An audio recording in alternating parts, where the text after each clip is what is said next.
In the summer of 1876, on the open plains of Montana, two worlds were about to collide, a collision that would echo through history. On one side stood the United States Army, disciplined, confident, and led by the ambitious General George Armstrong Custer, a man certain of victory. On the other side stood the united tribes of the Sioux and Cheyenne, thousands of warriors defending the last free lands of the Great Plains.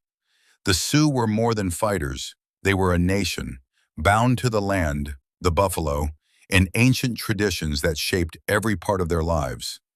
But by the 1870s, their world was being taken from them. The U.S. government wanted their land, and when gold was found in the Black Hills, the pressure became unstoppable. Seeking guidance, Sitting Bull entered the sacred Sundance. For days he danced without rest, until a vision came to him. Soldiers falling into the Sioux camp like grasshoppers from the sky. He knew what it meant. A great battle was coming, and the Sioux would win. Word spread across the plains.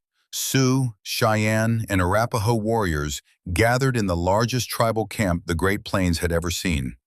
At the front stood Crazy Horse, a fearless warrior who rode toward danger, not away from it.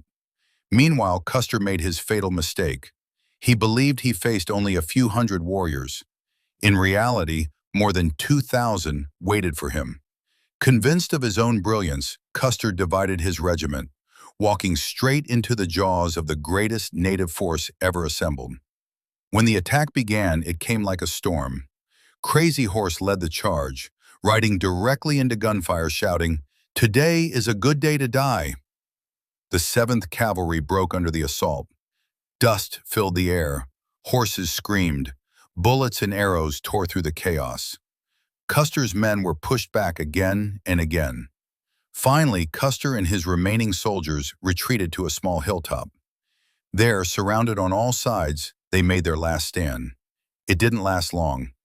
When the dust settled, Custer and every man of his battalion lay dead. The prophecy had come true.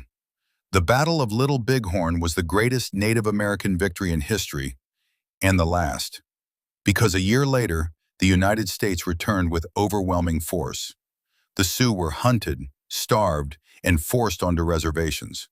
But the names remain: Sitting Bull, Crazy Horse, warriors who stood against an empire even knowing the cost. Their courage still rides with the wind across the plains. This was not just a battle. This was the last roar of a free people.